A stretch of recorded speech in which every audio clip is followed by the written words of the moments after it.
Okay, Jim here. Let's get to it. This is the last Miata Ford Windsor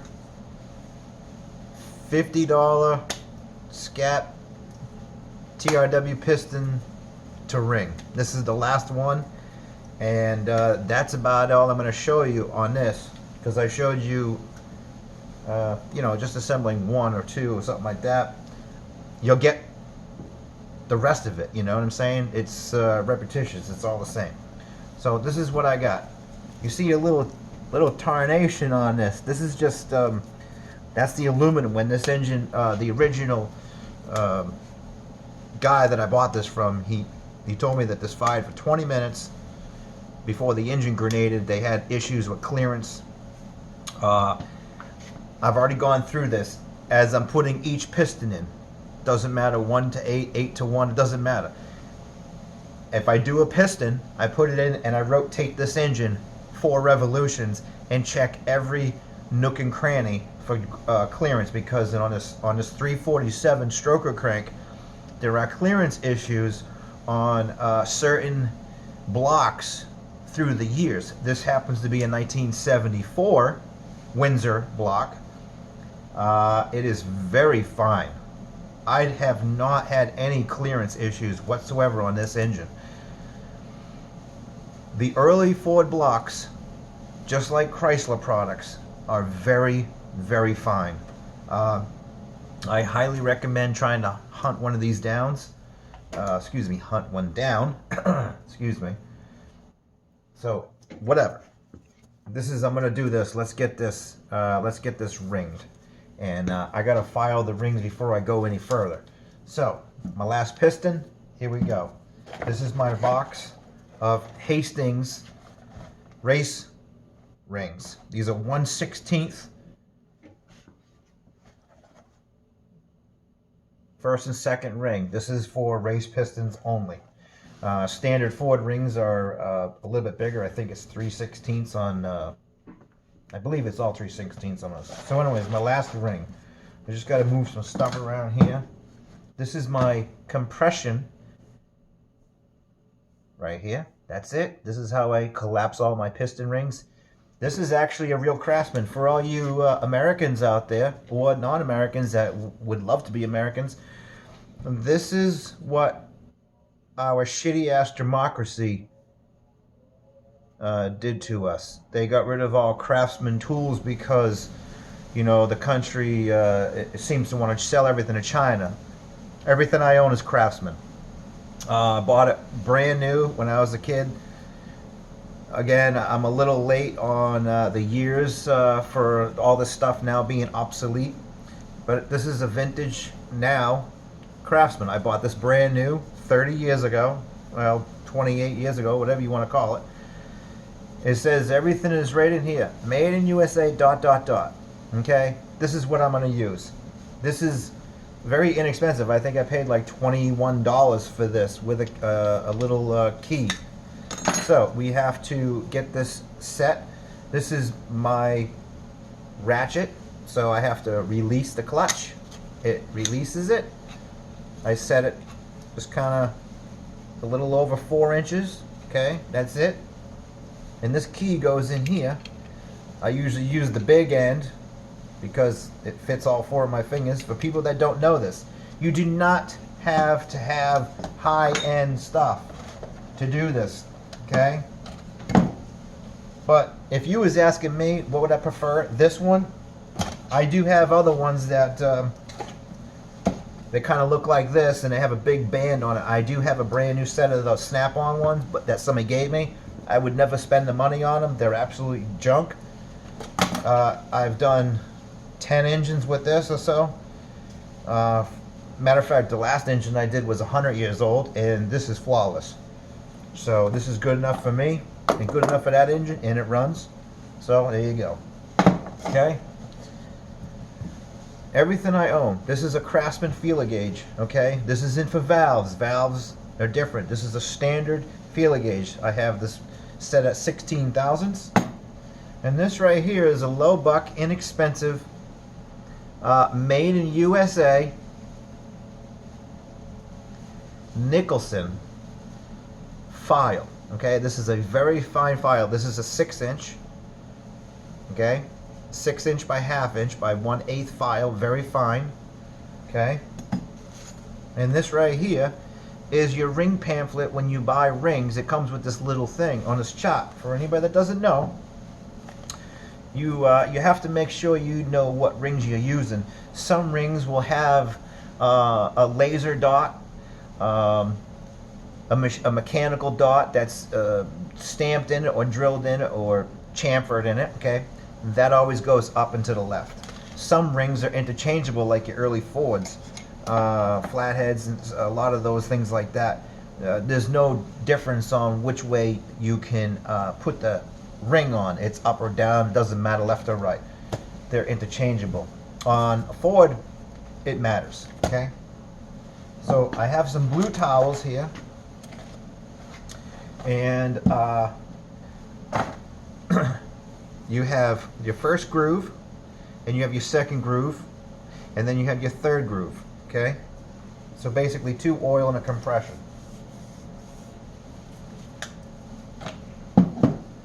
Or, excuse me, it's opposite, whatever. Damn Fords. So anyways, we get to this. I'm just rambling on. I have no idea. I don't think people really care about this crap anyways. Here we go. First ring, okay? These matter on the first ring, okay? On this one, it has a dimple, okay? So, on a blue towel, I have a big number 1 and a big number 2 in pen. So that's what I do. I take the number 1 ring, put it right over the center, okay? So that's done. And I take my second ring, again, second ring. It has a dimple on this side, right here. So that goes top left. Put that on there. And I'm going to leave the third ring in this wrapper. And I'm going to toss this down on the ground. So now it's out of my way and it's out of my hair. And there you go. Okay. So I'm going to do the second ring first because you're working backwards. I have to test fit this to the engine. So hold on. I'm going to rotate the engine and we'll show you that.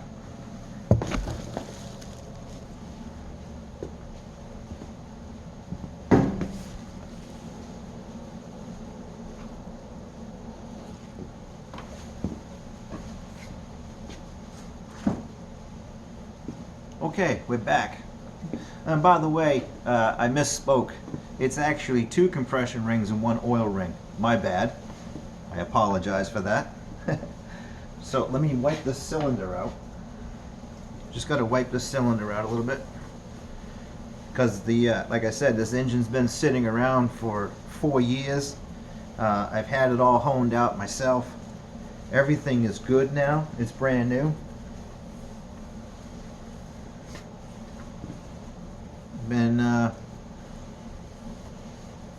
Just been working on other things, so let's get this done. Once I get this last piston in, I can do all the fun things, okay? So this is the second ring. Again, the dot is up. So I have to test fit this first. So we're just going to put this in here. Oh, and by the way, here's a tidbit. When you're wearing gloves as much as I do, you tend to find out that these things do not last around sharp objects, so little bits break off. You want to be very meticulous in knowing and seeing if you have little pieces of little blue gloves inside your piston or around the ring. You don't want that. Sometimes the tips will rip off. So here, okay, let's go. You cannot file the ring with a feeler gauge unless the piston seats the ring square to the cylinder. And I always like to push it down at least 3/4 of the way, or the farthest or the lowest point where the second ring goes. So I know that the second ring is about 1 inch up from the bottom. So, And make sure you always valve pockets on the upside. So basically, okay, so there you go. I know that the ring stopped. That means it's bottomed out. So I have to file this. Right out of the gate, I have to file this. So we're gonna file this. I'm gonna move you over now, okay?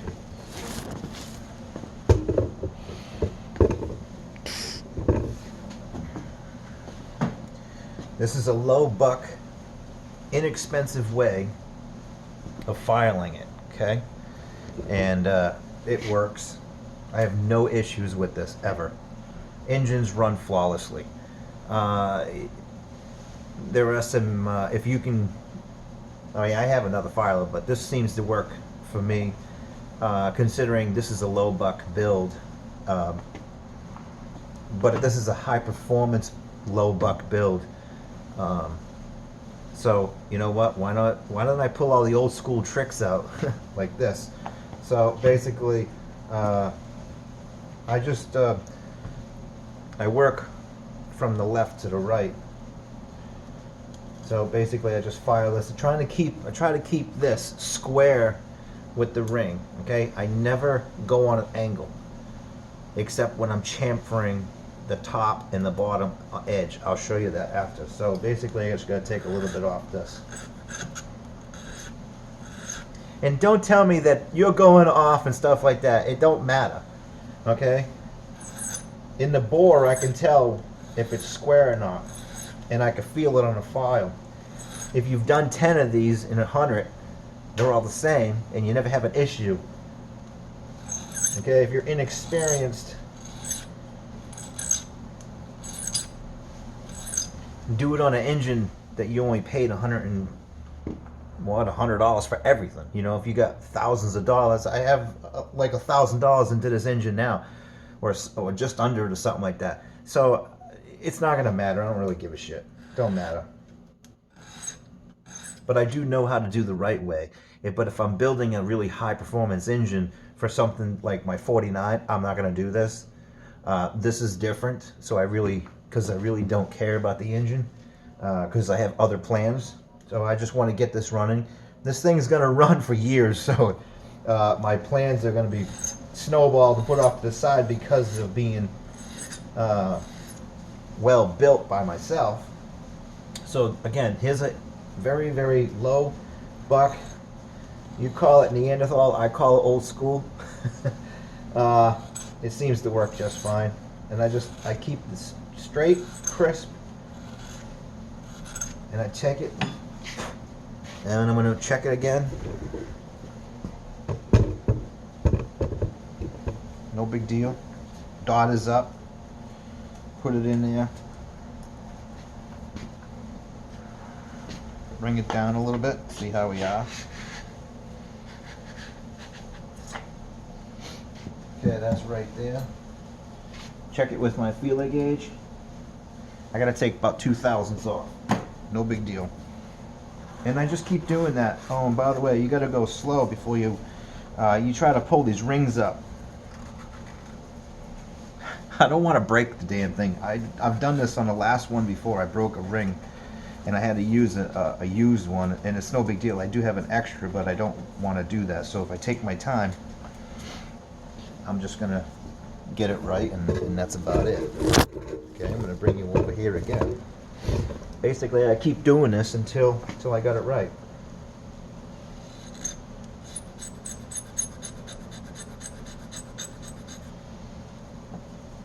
And I always do. Some people do one side. I always do both sides because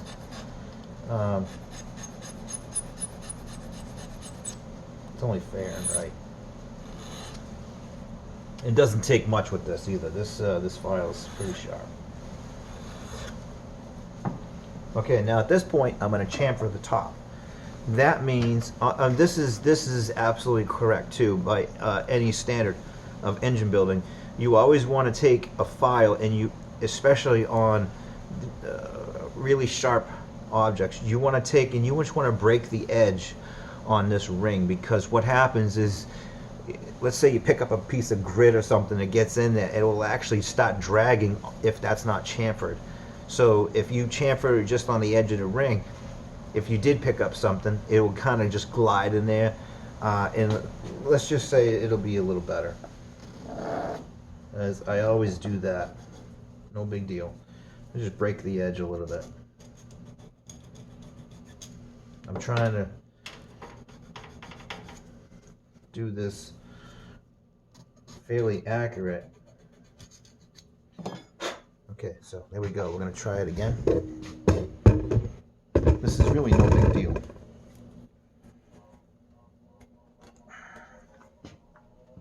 Just square up that.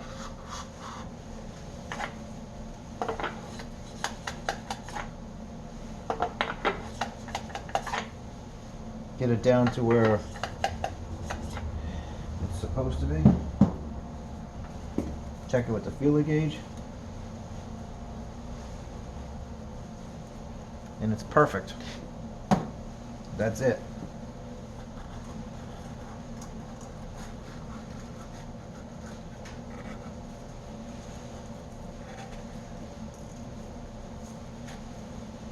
Again, trying to go slow without fucking this thing up here.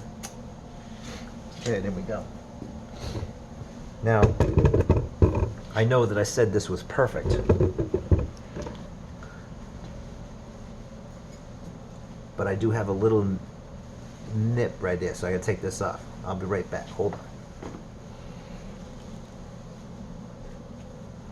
Okay, welcome back.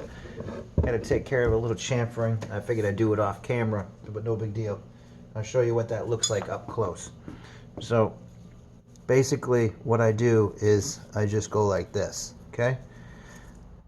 On each edge. And what that does is it makes a nice chamfer. Let's see if you can see it. You can see it shining in there. So basically what you're doing is you want to take the square plane and just go like this, okay? For anybody that doesn't know that. And make sure that you keep these orientated up with the dot. So we'll put this on number 2. I just got to do the first ring right here, a little chamfering, and that's it. And it doesn't take much. It's good for that one.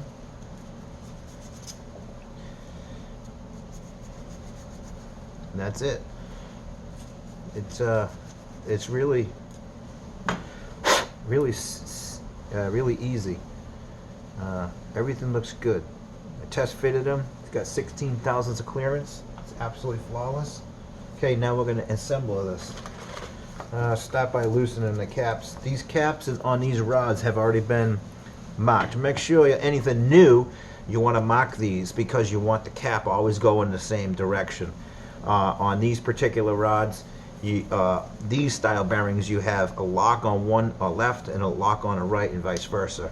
So you got to make sure your lock is on the opposite side of the bearing because like on a Plymouth engine, the groove is on one side, and what happens is you spin a bearing, and that's where that term comes from. The bearings will actually break the lock off if it gets worn down too much, and it starts spinning the bearing, and then your crank is screwed. So that's what's going on. Make sure you keep your locks in the orientation that it came from. The nuts don't matter. These are ARP, by the way. I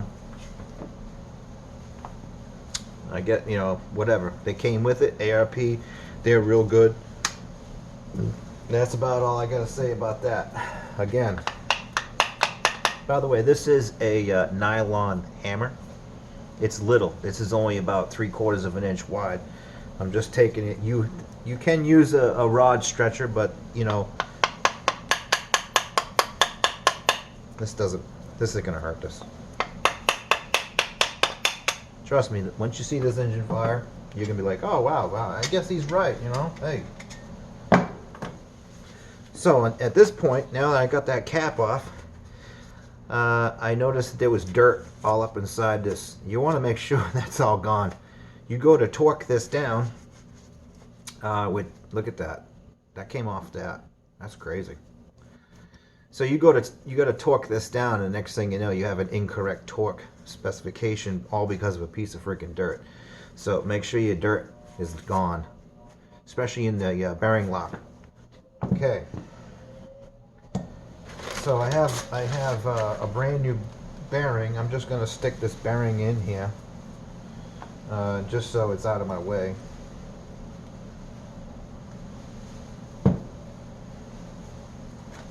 I'll set that there, and I gotta do the oil ring. Okay. Do the last. Okay, when you assemble these pistons, the first ring is last. Okay, so the last ring is first. Does that make any sense to people out there? Let me bring you up a little bit here.